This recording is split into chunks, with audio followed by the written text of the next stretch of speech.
जय श्री कृष्णा। राधे राधे भक्तजनों, आज आप श्रवण करेंगे गणेश चतुर्थी संकट चौथ माता की कथा।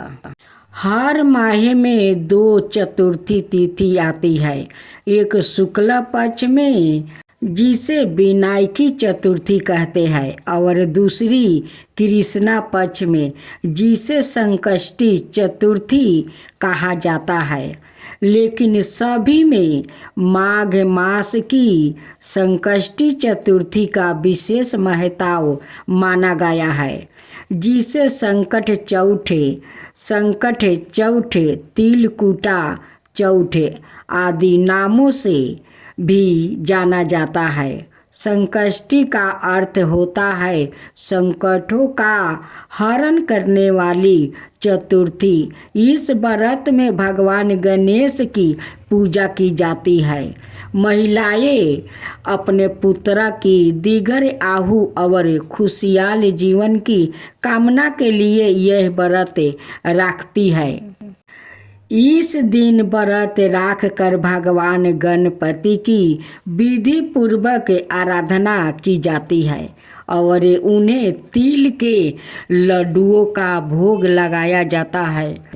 रात में चंद्र दर्शन के बाद इस व्रत को खोला जाता है। रात्रि में चंद्रोदय के बाद चंद्रमा को अर्घ देकर व्रत का पारण किया जाता है। चंद्रमा को शहद, रोली, चंदन, मिश्री, दूध से अर्घ देना चाहिए। कुछ स्थानों पर महिलाएं व्रत के बाद सबसे पहले शकरकंद का प्रयोग करती है। ऐसी मान्यता है कि संकट चौथ पर गणपति की पूजा से सारे संकट दूर हो जाते हैं। संकट चौथ का व्रत विशेष रूप से संतान की दीर्घ आयु और उनके सुखद भविष्य की कामना के लिए रखा जाता है। संकट चौथ के दिन भगवान गणेश की पूजा करने के लिए सुबह स्नान कर स्वच्छ हो जाए। उसके बाद घर के मंदिर को साफ कर पूजा की तैयारी करें। पूजा के लिए एक साफ चौकी ले, जिस पर पीले रंग का वो कपड़ा बिछाकर भगवान गणेश की मूर्ति को स्थापित करें। फिर विधि विधान पूजा करें। कुछ जगहों पर इस दिन तिल और गुड़ का बकारा बनाकर उसकी बलि दी जाती है। व्रत रखने वाली महिलाएं एक जगह इकट्ठा होकर गणेश जी की कथा सुनती है। ध्यान रखें, बाप्पा की पूजा में जल, अक्षत, दूब, लड्डू, पान, सुपारी का जरूर उपयोग करें, लेकिन तुलसी के पत्ते का भूल कर भी इस्तेमाल ना करें। क्यों मनाई जाती है गणेश चतुर्थी? एक बार की बात है, सभी देवता बहुत ही मुश्किल में थे। सभी देवगण शिव जी के शरण में अपनी मुश्किलों के हल के लिए वो पहुंच गए। उस समय भगवान शिव जी के साथ गणेश और कार्तिकेय भी वही बैठे थे। देवताओं की मुश्किल को देखकर शिव जी ने गणेश और कार्तिकेय से प्रश्न पूछा, तुम में से कौन देवताओं की मुश्किलों का हल करेगा और उनकी मदद करेगा? जब दोनों भाई मदद करने के लिए तैयार हो गए तो शिव जी ने उनके सामने एक प्रतियोगिता रखा। इस प्रतियोगिता के अनुसार दोनों भाइयों में जो भी सबसे पहले पृथ्वी की परिक्रमा करके लौटेगा वही देवताओं की मुश्किलों में मदद करेगा। जैसे ही शिव जी ने यह बात कही, कार्तिकेय अपनी सवारी मोर पर बैठकर पृथ्वी की परिक्रमा करने चले गए। परंतु गणेश जी वही अपने जगह पर खड़े रहे और सोचने लगा कि वह मूषक की मदद से पूरे पृथ्वी का चक्कर कैसे लगा सकते हैं। उसी समय उनके मन में एक उपाय आया। वो अपने पिता शिव जी और माता पार्वती के पास गया और उनकी 7 बार परिक्रमा करके वापस अपनी जगह पर आकर वो खड़े हो गया। कुछ समय बाद कार्तिकेय पृथ्वी का पूरा चक्कर लगाकर वापस पहुंचा और सवाई को विजेता कहने लगा। तभी शिव जी ने गणेश जी की और देखा और उनसे प्रश्न किया, क्यों गणेश जी तुम क्यों पृथ्वी की परिक्रमा करने नहीं गया? तभी गणेश जी ने उत्तर दिया, माता पिता में ही तो पूरा संसार बसा है। चाहे मैं पृथ्वी की परिक्रमा करूं या अपने माता पिता की, एक ही बात है। यह सुनकर शिव जी बहुत खुश हुआ और उन्होंने गणेश जी को सभी देवताओं के मुश्किलों को दूर करने की आज्ञा दे दिया। साथ ही शिव जी ने गणेश जी को यह भी आशीर्वाद दिया कि कृष्णा पक्ष के चतुर्थी में जो भी व्याकृत तुम्हारी पूजा और व्रत करेगा उसके सभी दुख दूर होगा और भौतिक सुखों की प्राप्ति होगी। क्यों होती है सर्वप्रथम गणपति की पूजा? एक दिन पार्वती माता स्नान करने के लिए गई, लेकिन वहाँ पर कोई भी रक्षक नहीं था। इसलिए उन्होंने चंदन के लपेट से एक बालक को अवतार दिया और उसका नाम रखा गणेश।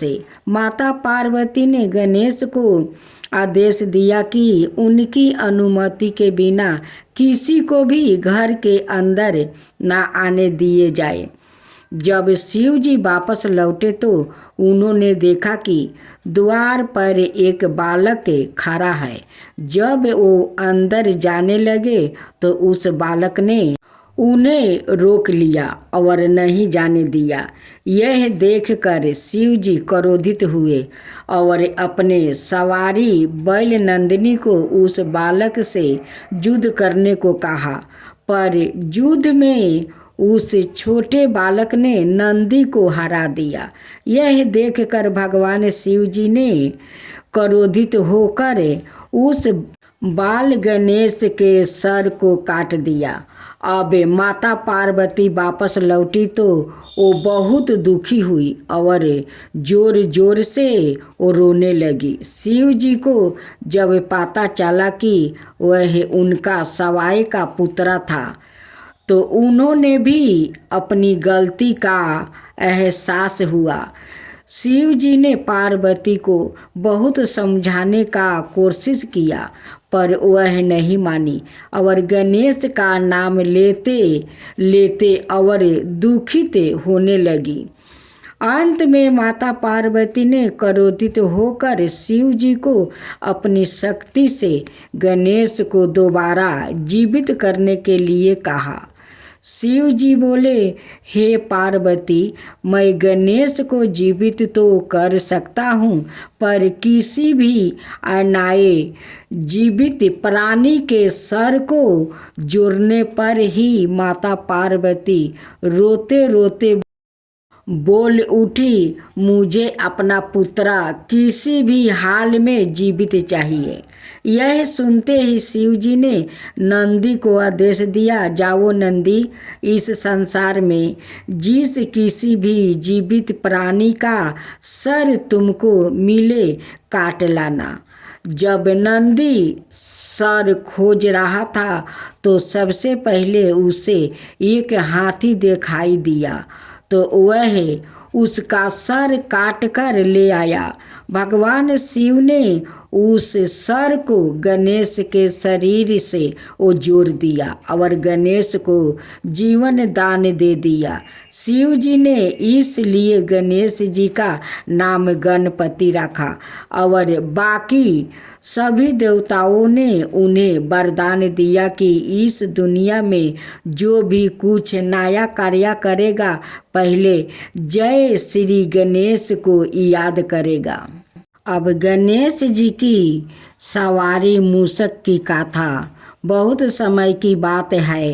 एक बहुत ही भयंकर असुरों का राजा था गजमुख। वह बहुत ही शक्तिशाली बनना और धन चाहता था।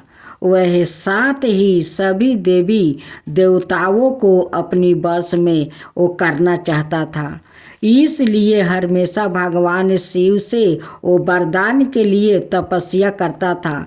शिव जी से वरदान पाने के लिए वह अपना राज्य छोड़कर जंगल में जाकर वो रहने लगा और शिव जी से वरदान प्राप्ति करने के लिए बिना पानी पिए भोजन करे और रात दिन तपस्या करने लगा।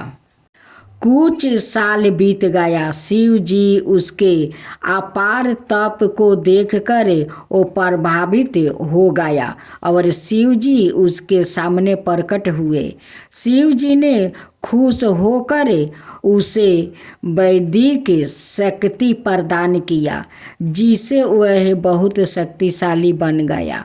सबसे बड़ी ताकत तो शिव जी ने उसे वरदान किया वो यह था कि उसे किसी भी शास्त्र से नहीं मारा जा सकता और गजमुख को अपनी शक्तियों पर गर्व हो गया और वह अपने शक्तियों का दुर्भोग करने लगा और देवी देवताओं पर आक्रमण करने लगा। मात्र शिव, विष्णु, ब्रह्मा और गणेश ही उसके आतंक से बचे हुए थे। गजमुख चाहता था कि हर कोई देवता उसकी पूजा करे। सभी देवता शिव, विष्णु और ब्रह्मा जी के शरण में पहुंच गए और अपनी जीवन की रक्षा के लिए गुहार करने लगा। यह सब देखकर शिव जी ने गणेश को असुर गजमुख को यह सब करने से रोकने के लिए भेजा। गणेश जी ने गजमुख के साथ युद्ध किया और असुर गजमुख को बुरी तरह से घायल कर दिया, लेकिन तब भी वह नहीं माना। उससे रक्षक ने सवाए को एक मूषक के रूप में वो बदल लिया और गणेश जी की और आक्रमण करने के लिए दौड़ा। जैसे ही वह गणेश जी के पास पहुंचता, गणेश जी कूद कर उसके ऊपर बैठ गया और गणेश जी ने गजमुख को जीवन भर के लिए मूस में बदल दिया और अपने वाहन के रूप में जीवन भर के लिए रख लिया। बाद में गजमुख भी अपने इस रूप से वो खुश हुआ और गणेश जी का प्रिय मित्र भी बन गया।